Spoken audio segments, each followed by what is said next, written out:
Alright guys, so it's official, I'm a watch YouTuber. I've got a Pagani Design. In all seriousness though, I have actually had this for a while. I haven't got around to doing it. I've been focusing on other watches, ones that I thought people might find a bit more interesting, not been reviewed on every other channel, as with most Pagani designs. But I did say I'd get this one done, so I'm finally getting around to it. So I'm not going to go into huge detail on this, I'm going to keep it pretty brief. So we've got the nice Pagani Design box, nothing too flash, simple, does the job. I do like the fact that it's got a soft touch inside though to protect the watch, that is nice. And as you can see, we've got a Daytona Homage here. Like I say, you've probably seen this quite a bit already, so I'm not going to go into huge detail. Overall, Pagani have done a good job on this, which is why a lot of people are buying them. As you can see, we have fully applied indices throughout, which is nice. And we've got a bit of loom on there as well, but I'll show you a loom shot in a bit. We've also got a little bit of loom on the hands too. And if I can get this to pick up in camera, we have actually got a nice bit of detail on those subdials as well. In fact, let's try zooming in, see if we can get it in a bit better. Yeah, there you go. We've actually got concentric circles on that, on the black part of the subdials, which is a nice touch. Also, while we're zoomed in here as well, just show that Japan movement at the bottom and that text at the top as well. This is one of the things I'm not overly keen on with this, to be honest. I just think there's too much text at the top. If you're going to go with the logo, I don't think you need the Pagani Design underneath. Or if you're going to have Pagani Design, get rid of the logo. Also, again, with the Chronograph and the Sport, pick one or the other. It's just a little too cluttered for my liking. I do like the day window down between the 4 and the 5 though. Blends in nicely, doesn't detract from an otherwise pretty symmetrical dial. But if you do need it, it's there, which I think is good. So as it says on the dial, this is a chronograph, so I'll quickly show you that in action. We actually got screw down bushes on this, which is nice. So you don't accidentally activate them when you're wearing the watch. So push it down once, then the chrono hand's engaged. Push it again, obviously stops it, and then push the bottom one, and we've got the flyback. So it does work well. And then screw these back down. We have actually got a screw down crown on this as well, which I will show you now. Oh, I've already got it unscrewed, oops. Just quickly screw that back in. Yeah, so as you can see, unscrew it, if you remember to screw it in. Pull it out once, then we can change the date. That works nicely. Pull it out again. As you can see, the second hand on the subdial at the 6 has stopped, so we've got hacking as well, because this is a VK63 Mecha Quartz. And then obviously we can change the time, and then push it in again, and the second hand's going again. Speaking of those subdials, like I say, the one at the bottom at the 6 is actually a second. The one at the 3 is a 24-hour, and then the one at the 9 is the hour one. So, like I say, I've had this a while, so there are a couple of little marks and scuffs, because I've worn it quite a bit. But we have actually got a ceramic bezel insert on this, which is nice, and it's nicely aligned as well on this one. In fact, everything is nicely aligned on this. I did actually get quite lucky because I think some people have had a few alignment issues, but I've not had a problem with mine. But again, that's just luck of the draw with this kind of price of watch. So we've actually got a fully polished case on this, which is quite nicely done. Again, nothing too flash, but does the job. We've actually got the sign crown as well there, which I forgot to mention, which is nice.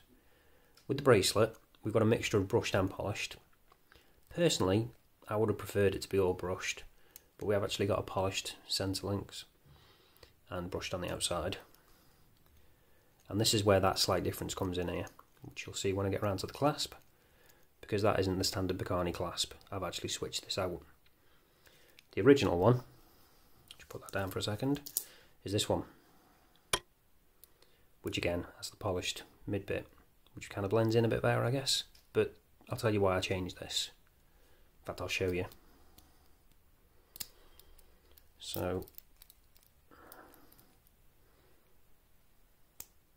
if I open this up, it looks almost like a glide lock system, but it isn't actually, as that bit doesn't move. But we have actually got a micro adjust, well, a couple of micro adjust on this, just on the inside. If I can zoom in and show you that. There we go. So as you can see, a couple of little micro adjusts, but no actual glide lock, although it looks like a glide lock system. So the one I've switched it out for does actually have a proper glide lock, which I will show you now.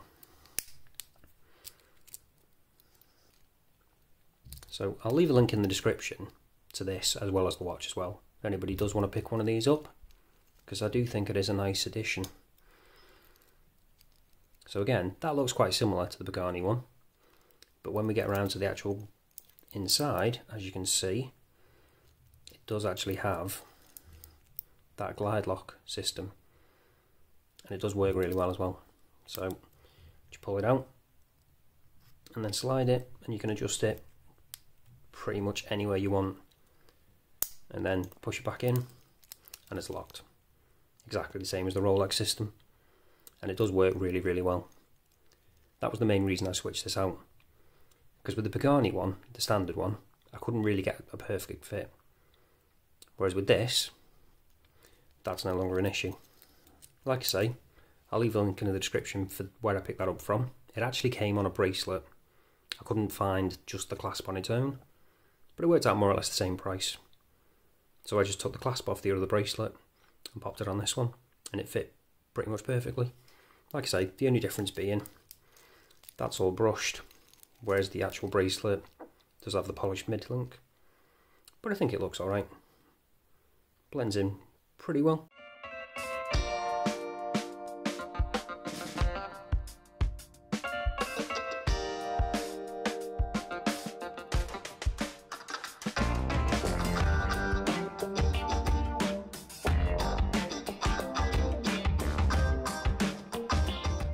So let's see whether we've got Sapphire Crystal on this.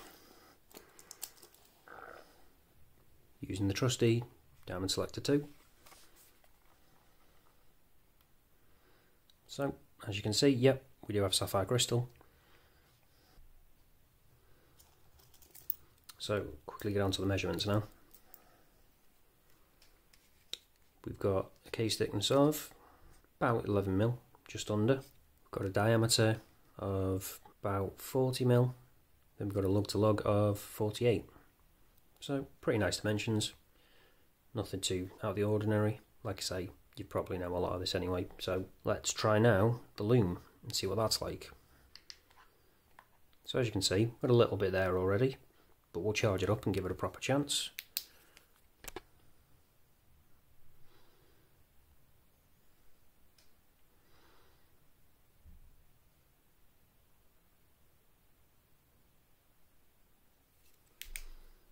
And there we go. Not amazing, but it's usable. Given the size of the indices, you don't really expect too much Loom, to be honest, but any is always better than none. Again, this doesn't last all that long, but don't be buying the watch for that. Oh, forgot to mention as well, quickly flick this round to the back. We have actually got claimed 100 meters water resistance, and obviously fully stainless steel, solid end links, and we've actually got screw links on this as well, which is nice. Always an improvement over push pins. So all that's left to do now is show it on wrist. So this is what it looks like on my 7-inch wrist. Does look good.